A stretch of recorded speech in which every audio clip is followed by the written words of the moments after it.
Welcome to Own Your Image with Dr. Fungai Mtisi, where we talk about issues that happen in our societies.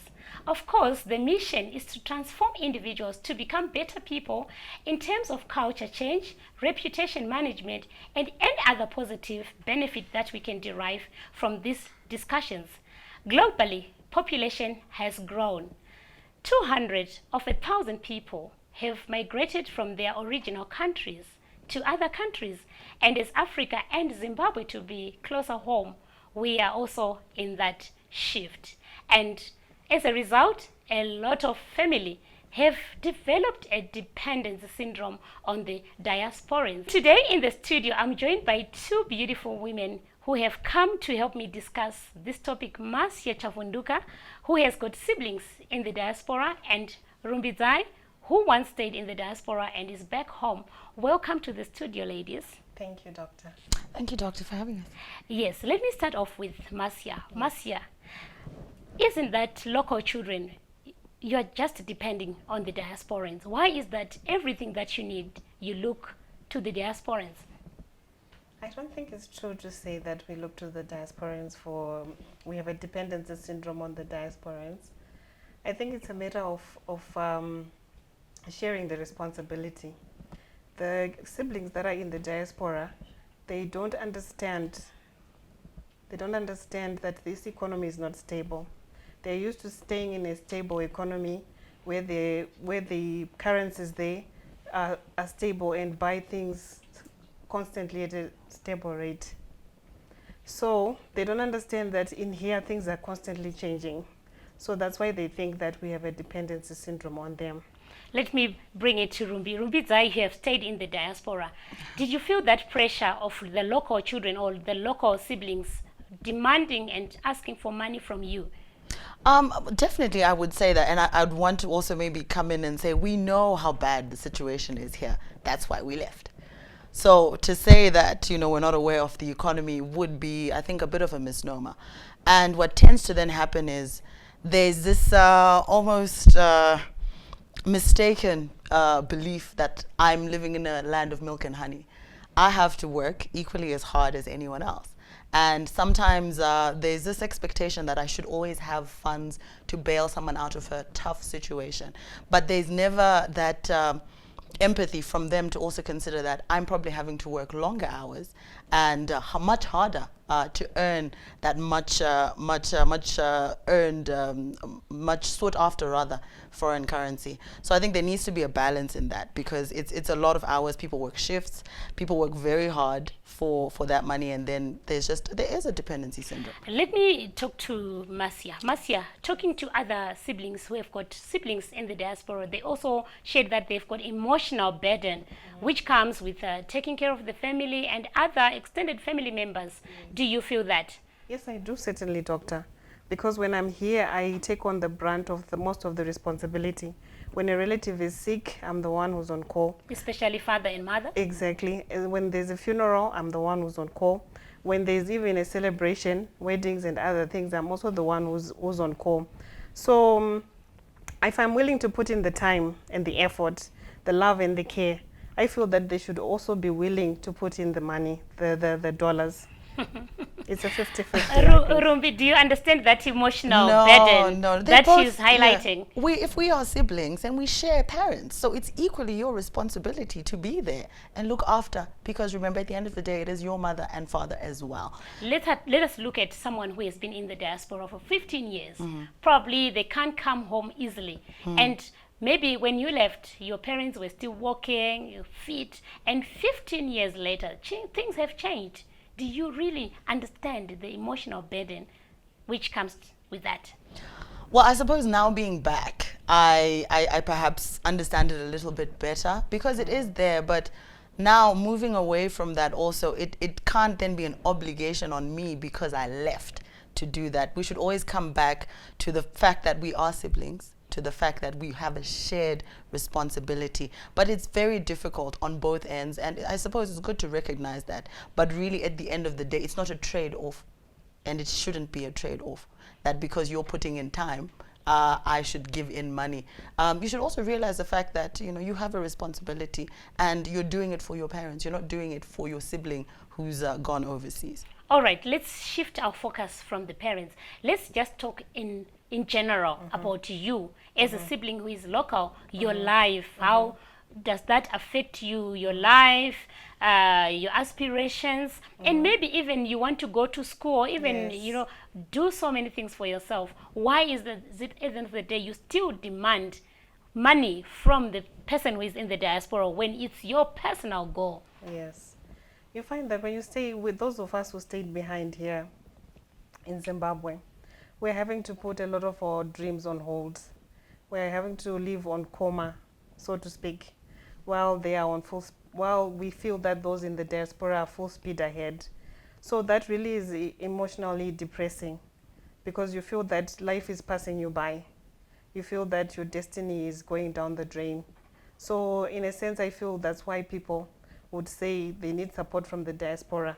And also, like when we look at that, what we studied in school, that Maslow's hierarchy of needs, whereby at the bottom, I'm still struggling with physiological needs. Okay. You know, I'm still struggling for shelter, for food, for basic needs. And I look at my sibling in the diaspora, maybe they have now self-actualized, and I feel that they've got more disposable income, and I just need a little bit of their help. I acknowledge the hard work that they put in while they are away, but I feel that because they might have more disposable income, they could channel that income to me, considering the harsh environment that I'm staying in. Rumbidzai, you have actualized in the diaspora. When you came back, did you have everything that you need in your life? Maybe this is more personal, but we want to hear that by the time you come back, are you actualized as what she says? And not necessarily. There's always, you know, you're there without your family. Remember that. You're there in a foreign land with very few people that you know, and you have to then fit in. It's like, you know, if you've ever transferred to a new school in the middle of the term. I think it's very tantamount to that. And it's not as easy as people think. But if I have self-actualized, self, I think, being the important prefix there, it's for myself. And if I feel, and it's voluntary, that I want to invest in my siblings' future or in my family's future, then I should do that. But it shouldn't be an obligation. And I think that's where the major point of departure really arises, when it becomes an obligation. We are all adults. We make choices. You should have also, or you could have also, come to the diaspora. And really, at the end of the day, I think if we start to impose those obligations on each other, that's what becomes an issue for me. But we're all still trying to attain that nirvana in a way. So, you know, it's never enough. You can never attain everything. Wow, beautiful. It was such a privilege for me to have you in the studio. Fellow viewers, siblings, someone in the diaspora and someone local. Someone feels that the diasporans should continuously support them, and there you have it from someone who has stayed in the diaspora. We want to find out, when we come after the break, someone who has stayed in the diaspora for the longest time ever. Join me after the break.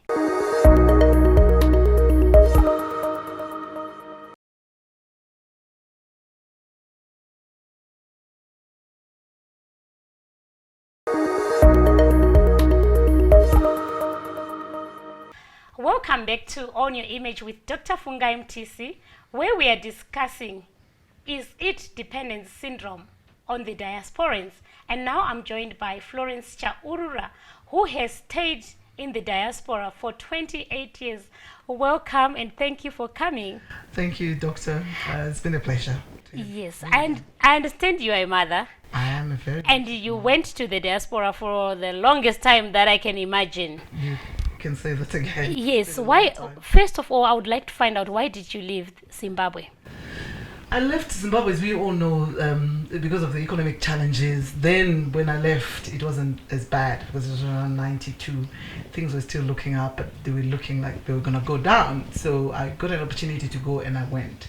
I was hoping to come back after I'd sorted myself out, but I then ended up having a husband and children and everything else, and I stayed, and I kept wanting to come back, and then I eventually came back. Okay, so your husband, children were in the diaspora, or they were here? They were all there. We got married there and we had children. Oh, you actually started your family in the diaspora.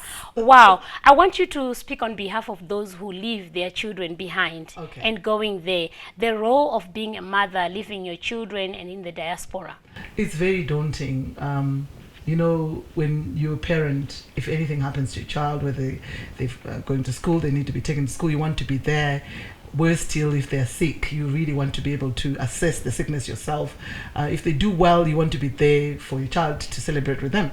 But that doesn't happen, you see. So emotionally, it's very draining to have your children here and you're away wherever you are. I feel for the parents. It's very bad. I can imagine. Now we are discussing the issue of the local siblings, the local children, requesting and demanding from Vanuatu diaspora. Do you feel it's a dependency syndrome or they are justified? I'm sort of like in the middle, because now that I'm here and I was there, I want to balance it and make sure we clearly define what is happening. Some of the feelings that we have of dependency syndrome, it may not be. Some of it is entitlement. Some siblings feel entitled, and some of it is desperation. So if you've got mother and father who probably are elderly or they've been retired or nothing, they need to be looked after, and it's your responsibility if you've got the money. You cannot just be in wherever you are eating your KFC and hoping your parents are alive or your siblings are okay. So it's partly because of our culture. We've got a culture of looking after each other, and that's okay. It's only gets bad when we then become dependent, and then when we also become entitled. But as far as I'm concerned, looking after your siblings and your parents, there's nothing wrong with that. Okay. Now, with that dimension now, we see other family members helping out in taking their siblings who are local to also invite them into the diaspora. And in some families, it's not there. Why is that some families fail to also take the brother, the sister, and so that you go there and maybe you minimize and alleviate the poverty maybe in the family? Well, for example, I took 22 people into the diaspora. I don't have family here left. I send them all to the United Kingdom, and that sort of lessened my burden. It depends on the circumstances. What is your visa like? Because you don't just bring people into the diaspora without the correct papers. So sometimes you want to, but there's no resources like the money, the correct papers for you to be able to say, I'm bringing this one, and they could be my dependent. And also, you also got to know that it's very expensive. If you yourself, you're living somewhere in a corner, and then you bring somebody in, that person needs to be looked after, because starting in a diaspora situation is very hard. Okay. So you need to be able to be standing tall and comfortable in your place for you to bring people in to be able to look after somebody. So if you yourself, you're not safe, you cannot be looking after anyone. You have brought in a very interesting topic there, the issue of enough papers or your papers in good standing. What do you really mean by that, and how is one affected by that? Well, the thing is, a lot of people went to the diaspora seeking for asylum. When you seek asylum, you're saying there's persecution where I'm coming from. All right. Maybe there's famine, there's war, whatever you're going to say to the government where you're going.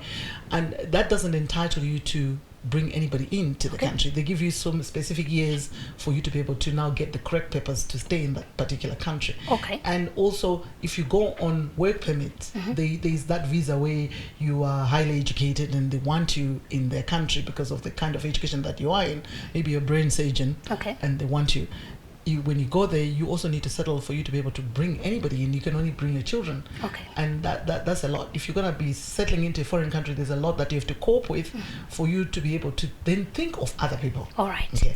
So when it comes to the visa issue, it's very sensitive to amongst us. But I've known people who have left children in Zimbabwe for over 10 years. They've never seen them because they've never been able to get the correct papers to stay in there. Which now brings me this point to say, now you are in the diaspora, the local siblings or family members, they don't understand what you're going through. And there's this aspect from the diasporans who do not then divulge that information to their family members. And you know, your young brother, your young sister, they're hoping that my sister is going to invite me, and things get very hard in the diaspora, and you are not sharing. Why the pressure of not sharing with your family members that, look, this is the way things are? First of all, I think we all want to look good when you're in the diaspora, because we post nice pictures on Facebook, don't we? We all post, because there's good weather there. Yes. So we are dark, we're light, and we there's good food. And then to be able to share that with your problems with the people here, then they'll say, Yes. You don't really want to portray that. We always want to portray the goodness of where you are and hoping that things will change for the better. Okay. So that's why people don't share. I've known a lot of Zimbabweans. I've buried a lot, trust me, of Zimbabweans that have died because of the pressures of working overtime and all that. It's very sad. Okay, so maybe your last words to both the diasporans and those who are local, so that these people understand the different worlds that they are living in. Well, for the local siblings and relatives, I see them every day because of the business that I run. They all come and collect groceries and stuff. I feel that at some point they shouldn't over-demand. Because if you're going to be demanding money to buy nandas, you get money and instead of doing what you've been asked to do, you actually misappropriate it. What I'm wanting them to know is that money is hard if you're in diaspora. So if you're given, be responsible enough to do the right thing and be responsible enough to do what you're asked to do. If they say go and buy food for your mama, go and buy food for your mother or your parents, because I've seen a lot of people misappropriating money, and we need to remind each other that wherever they are in diaspora, they're working very hard. And to the diasporas themselves, I want to say, I feel you, I hear you, I understand you. Keep working hard, but just make sure that you correctly say it as it is to your family that is in Zimbabwe, that things are not well, and you also want to live a life, because sometimes you probably want to have a family and you want to also buy a car, you want to travel, but you can't spend your whole life looking after adults. Wow. Yes. Thank you very much, Florence. You're This has been very interesting. Viewers, what do you think? Is it dependency syndrome? We have heard it from those who are local as well as those who have stayed in the diasporas. Join us after the break and we find out from the parents what they think when it comes to making sure that the two children understand each other.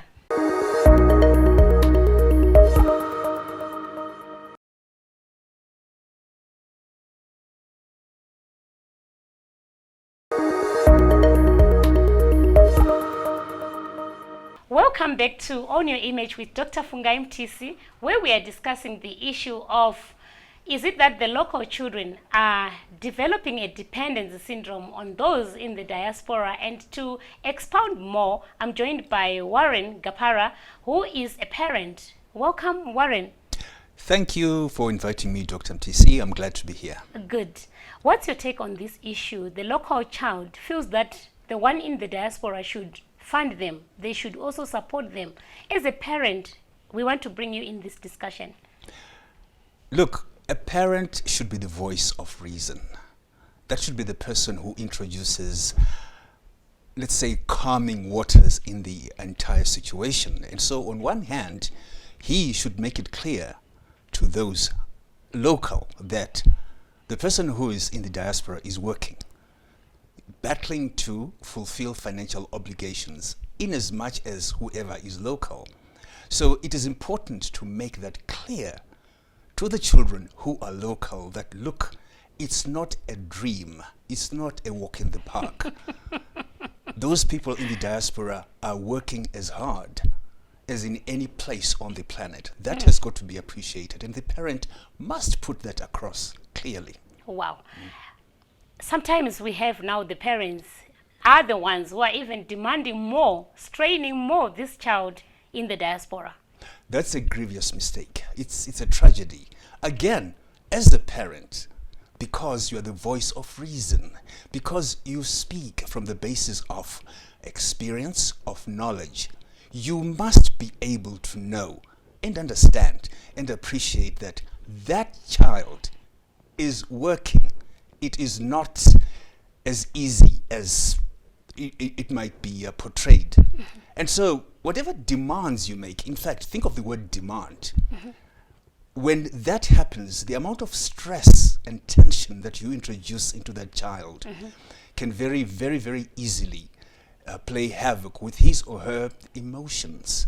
And so it is very, very important to be in a position where you are truly appreciating that this child has to work and he or she has to deal with a great deal, rather than making those demands. Earlier on, we had Florence Chaurura, who was talking about someone being in the diaspora 28 years, 30 years. They are supporting you financially, and sometimes they make now an effort to come back home when the parents has died. Look, money is good. We can't deny that. I don't know of anybody who We says, all love money. Yes, yeah. It puts you in a certain place. You are able to do certain things. But when money takes precedence over relationships, a great deal goes wrong. And one must make the effort during that time in the diaspora to come home. Perhaps it's not possible every year, once every 2 years, and you spend a month, 4, 5, 6 weeks, just being with your parent and developing that intimacy, that warmth, which is what relationships are all about. If that relationship is going to be based on the fact that you are sending money home as regularly as you can, then I feel there's a certain coldness, because money can never replace the warmth, the intimacy, the fun, the laughter that one finds with one's family. On the same note of someone who stays in the diaspora for the longest time ever, some of them find themselves now taking the younger siblings, the whole clan, the whole family into the diaspora. And as a parent, you are left with a nest aid. What do you think are the effects of that? Look, I think a fine balance must be struck. An S8 is probably a highly professional person, and she's going to look after my parent in a professional way, but she's not related to my mother or my father. And there's going to be a vital link missing in that relationship. And so one has got to find the right balance. If every single child goes to the diaspora, leaving the parent without a close relative, without a son, a daughter, then I think the scales are tipped in the wrong way. An arrangement must be made where at least 1 or 2 of one's siblings stay with mother and father. Those are the people who will give the kind of help, assistance, and comfort that can only come from a child. And I'm not in any way disparaging the efforts that are made by professional nurse aides, no. But there's just something that is extra special and extra, perhaps shall we say, poignant about what a child, a son or a daughter can bring into a situation of that kind. Now, Warren, let's focus on the child who is local, who is going through emotional burden of having to deal with other responsibilities in the family. And parents tend to like those in the diaspora, forgetting that these, the ones who are local, they don't have money, yes, but they're contributing something to the family. Remember, at the very beginning I said, the parent must be the voice of reason. This is the person who has got logic, who's able to pour a calming effect on a situation. And so as a parent, as much as you might be greatly grateful to your child who's in the diaspora, it must be clear to you that the one that you're staying with is most likely suffering those emotional pains as a result of not being able to be in a position where he or she can contribute as much. Perhaps there's a need to even give much more attention to that child, reassure that child, motivate that child, do as much as possible to make that child feel that as much as she is lacking in the material sense, her presence is more than appreciated. The parent is the voice of reason. Wow, Warren, that's so deep.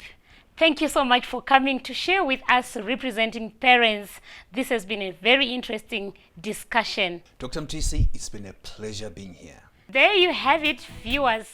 The local children feel that it's a matter of sharing responsibilities. We go the emotional burdens of caring for the family. Yet the diasporans also go through the same challenges that the local children are having. We are looking for the same money. Continue to send your feedback on our social media accounts, Facebook, Twitter, and YouTube. Would like to know what you think with regards to the topics that we discuss here on Your Image with Dr. Fungai Mtisi. From myself and the crew behind the scenes, confidence is key to success. See you next time. Own your image.